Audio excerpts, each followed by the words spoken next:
Good afternoon, everyone. Welcome to Blankenheim for this media conference with John Stones. As ever, a maximum of 3 questions per person, if you don't mind. And we'll have a little embargoed section at the end for 10:30 tonight. Rob Dorset, ready with the microphone. John, good to see you. First things first, we saw you with some heavy strapping around your right knee yesterday, which got us all a little bit worried. Yeah. How are you? Is it going to be anything that's going to prevent you starting? No, all good. Looks worse, the strapping, obviously a heavy strapping than what I've done, so no, I'm all good with that. That's good stuff. Try and give us an idea of just what it's been like for you and the rest of the squad, and how emotionally and physically draining that last 16 game was, and how that's impacted maybe what you've been doing the last few days.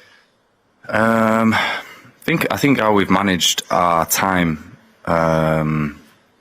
especially after the game, the manager realises how taxing it is on everyone, and we had some great time off with families, one afternoon, and then back into training. It's been, I think, once you're in that kind of getting over such a big hurdle, you want to kind of go again, and we want to try and put things right and keep progressing in the tournament.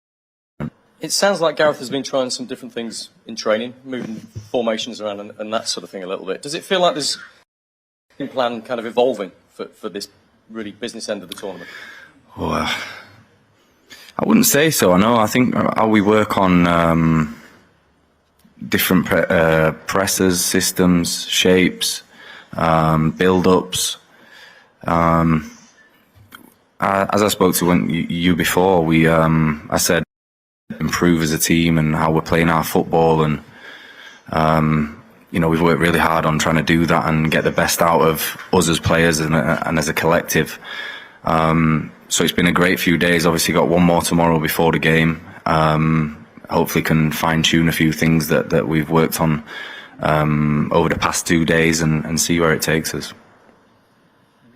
John, hi. Sorry, you, Henry, first. Sorry, John. Hi. There was a moment in the Slovakia game in the first half where you stepped into midfield, as we've seen you do so often with City, and then you sort of looked around and maybe there wasn't the options or the movement, and then you stepped back. Is it different from playing for City in terms of the movement and the options? Yeah, 100%. I just think with everyone at the clubs has got their own style. I know each other in different situations. We come here and we have a clear idea of how we want to play, and over the years Gareth's changed that, and it's just clicked because we've been together for so long. But yeah, no, it's different, and not in a bad way, not in a good way. It's just how we play, and as I said before, we're trying to improve on that to get back to where we were before this tournament, in previous tournaments, and really hit our standards. Manuel Akanji is presumably very good at totting up on the dartboard with his maths. Have you had any communication with him? No, I haven't actually. With anyone, it's been a bit of a bubble while we've been here, and some days we wake up and I don't know what day it is. It's you're in your routine, you're going in the gym, going to training, but no, I've not spoke to him or anyone else. 10 years, 76 caps. You move alongside Terry Butcher. You're one behind John Terry, two of the sort of great centre halves down the years. How come you still got this hunger? To win. I think it's the biggest thrill for me, and that I can get out of playing. That winning feeling, to create history for us as a nation, for everyone back home, me personally and the lads, to do something that's never been done before and lift this trophy. I kind of simplify it down into, all those little things that I've just said, and trying to create our own history and make something happen, and that comes with all the trophies that I've won previously in my career, and trying to bring those attributes to the team, that hunger, and the things that I spoke to you about before, the things that you can't really coach or learn. It's almost, you're just born with it, that come around winning a football game or going that extra yard to try and make this happen. That's the dream. That's the belief that I definitely have. Thanks, Henry. Faye, then Rob Harris. Hey, John. Hi. Okay. On helping in the preparations for this game. I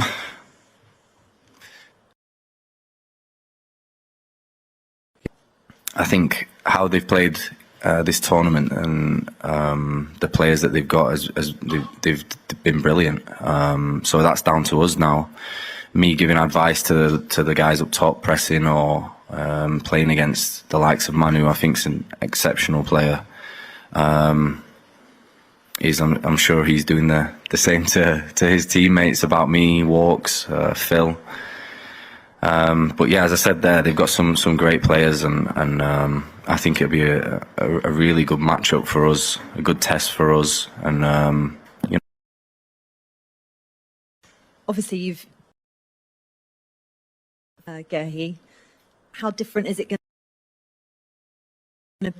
to replace him? We train with everyone in training, different positions, even different scenarios as well. So it makes it seamless, and that's a good thing for us. Whoever's in at the weekend will be plays for a reason, and everyone's just raring to go that haven't got the minutes that they've won. Whoever plays, I've got massive faith in them. And obviously, we don't know what formation you're going to set up as, but can you give us a bit of insight from a defender's point of view of the difference between playing in a 3 and a 4 for you? I think they bring two different sides to the game, two different outlooks for us over the years, especially opposition-wise as well. It causes them a problem. I think we're really fluid in both, and that comes down to us when we get out on the pitch. I suppose it's down to the manager what he decides to do, and what he sees their weaknesses and strengths that we can bring to the game with whatever formation we decide to play. Thank you. Thanks. Okay, back to Rob Harris, please. Hi, Rob Harris from Sky News. Good luck for Saturday. Thanks. Do you feel you've all got a lifeline? Is it something you want to now really seize on? And is it about getting the result, or do you feel you need to entertain the nation? Yeah, both. I've said it for the past few games now that we needed to keep progressing and keep and try and play our fluid football that we used to. But I don't want to discredit the other night either. I thought we were, going home after that, after 60 minutes of the game. And to change the mindset of us all and keep that belief and faith is, it's got a lot of power behind that, I think, for ourselves, other teams. Everyone watching at home knows that we're there to do it right until the last minute, literally. And I think we should take great confidence from that. That's not something that's not easy to do, especially in a high-pressure game. Understandably, the fans weren't happy with the performance. And I think we use that as fuel, that extra mile and make it count, and we did that. And I said after the game that now we've got to go to the training pitch, as we have done this week, and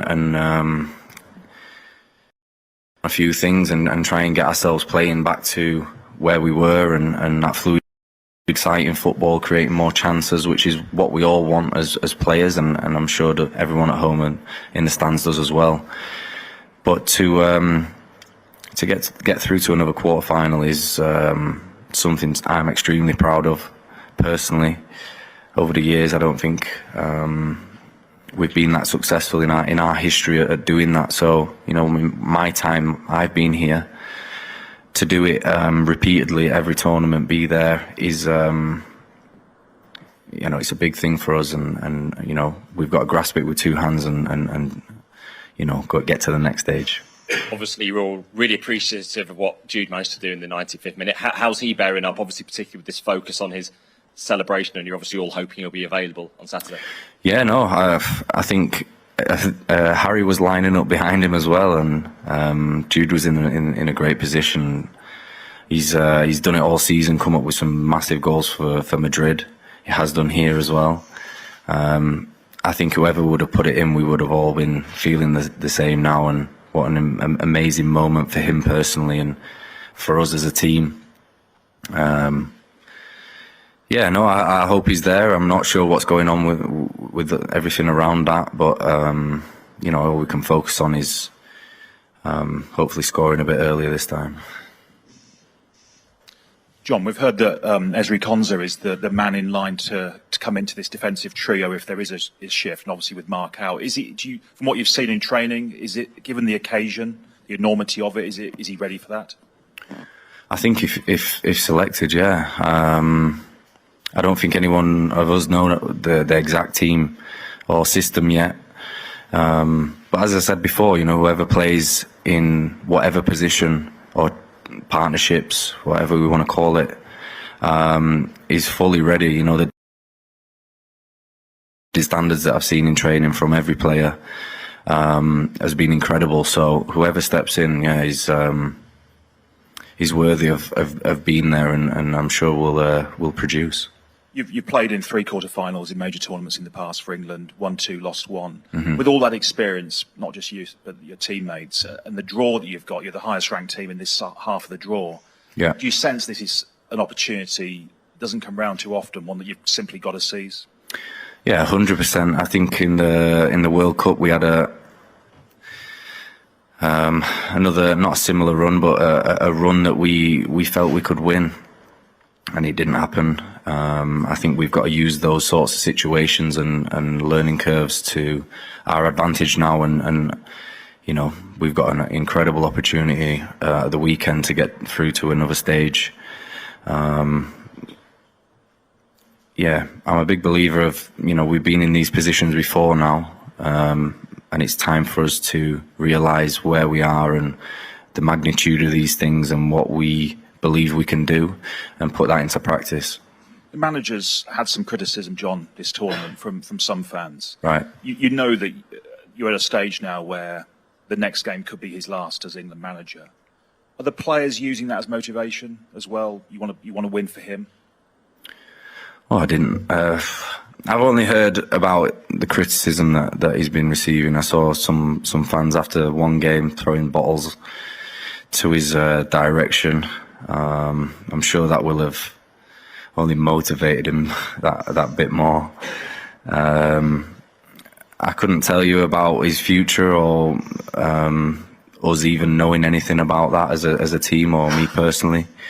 But of course, we all, I think, in this room have spent time with him and know him as a person, and especially how hard him and his backroom staff work. So yeah, definitely, we want to win for them. We want to win for ourselves, our families, and you know, everyone in the nation. Thanks, Dan. If you go to Carlo at the back in the middle there. Hand. Hi, my name is Carlo Tasler, Kurtzat News. Hi, John. Hi. When Pep Guardiola was coaching Barcelona, Spain was world champion and European champion. When he was coaching Bayern, Germany was world champion. Even now, since he took over City, England has finally made some notable results. Is it fair to say that his influence is so big, and are there certain ideas that you are taking from City and giving to the national team? Yeah, I try to. I think one of the biggest things for me was, I'm sure you've heard me say it before, about me knowing football before I played under Pep. Quickly realising I knew nothing, with just how he sees the game, how he wants us to play football, and how simply he gets that across to players, and definitely it's had a big effect on not only me, the lads that have played under him here in the England team. And yeah, we bring ideas and solutions to certain things sometimes, and try our best to, you know, better the team, because we've been so successful, and I believe he's the greatest manager in of all time for me. So to use some of his ideas, his tactics, us as players knowing them so well, to get them across to the team or the manager and put them into play has been good over the years, you know. So it's hard to do that when you've not got the time on the training pitch as you do at your clubs, but I think over the years where we drip fed things in, and the manager also watches every single game, he's picked up his own ideas and tactics. Chris, there, and then we'll go Jerry after. Hi John, Ayush Hi. from Stats Perform. This will be Gareth Southgate's 100th game in charge for England. You've played 65 times under him, the fourth most used player. Just want to know, what have you learned from Southgate over the years? A lot. I'm going to try and give you probably my top few that have left an impression of how he's changed our culture within a team, which is something that's extremely difficult, and having players coming from different environments with the clubs to feel so comfortable within everyone's company on the training pitch. The humility that I think we have as a team as well, and the winning mentality. You know, he's very switched on with how we do in games, how we've done in over our period of being together, and very clear in what he wants us to achieve as a team, as a nation. And I think the great attributes, great qualities that he's got as a manager, that he's simple and clear with what he gets over to us as player and what he wants from us, and what we're all here to try and achieve, and that's something that's not been done. So to be able to be here now and try and make a mark and leave a mark on this tournament is important, and we have that goal at the end of it of, you know, doing something that's never been done before. Somebody asked about the criticism as well that he's received recently, and obviously he came to the press conference after that, the bottle situation, and said, keep the narrative on me, don't keep on supporting the players. Does he mention anything on that with you after the game, or with the players after the game, or is it just aside? Yeah, no, he brushes it aside. I think I can only comment on that is how that'll only affect him in a good way. You know, it'll make him want to win even more, do even better. But yeah, no, it gets brushed aside quite quickly. Thank you. Thanks. Back to Jerry, and then we'll come to yourself there. Hi, John. Hi. Jerry Lawton at the Daily Star. Good luck. Best of luck on Saturday. Thank you. You said earlier that you worried after 60 minutes that you might be going home. I was just wondering, that might be a bit earlier than some fans feared. What was going on in the match that made you worry so early that it might just not be our day? Yeah, no, I think it's only human that you have those thoughts. I've learned, I did learn quite quickly over my career to, you know, shut that out, especially after one kind of very iconic moment in my career with I was playing Aston Villa and scoring goals in minutes, having the same feeling in that game, and trying to use that during the game the other day to, you know, to get out of that mindset and change it into a positive, and really believe that we can win, we're going to win, we're going to score, and yeah, it paid off. Has the sort of great escape, if you like, made you feel that, and the team feel that really anything is possible, no matter what sort of situation you may find yourself in, say, against Switzerland? Yeah, 100%. I think it's a turning point as well for us, emotionally, to do it in such a high-pressured moment, part of the game, last few minutes. I believe, it's gonna change a lot of things for us as a team. You know, going through those emotions. There's a great picture of us celebrating that goal, and all the bench are off, all the staff in the stands are up off the seats. Just shows that unity, that togetherness of us as a team, and I think when you've done these things, you believe then even more that you can do better, and when it gets tough, you can always recap to these moments and know that we can do it again. Yeah, and just finally, you say you've been in a bubble, but it is election day in the UK. I was just wondering, have the players voted? Has there been any political banter, or has it been a sort of politics-free zone? It's politics-free zone. I couldn't tell you about the other lads. I'm sure it'll be something that will get brought up tonight later on. But yeah, I couldn't tell you who they vote for. They keep it close to the chest, and yeah, see what happens. Thank you very much. And we'll finish this section, gentlemen. Here. Hi, John Kelvin from Swiss Television. I wonder, is there any Swiss player that impresses you the most during the tournament? I've got to go for my teammate. Yeah, Manu. I've seen him work day in, day out. Know how professional he is, how much of a good person he is as well. A lot of the top players are incredible people, and he's one of them. I'm a big fan of his, how he plays the game. Love playing with him. So yeah, it'd be a good one to play against each other as well. Thank you very much. No worries. Okay, we'll end the live section there, move on to a short section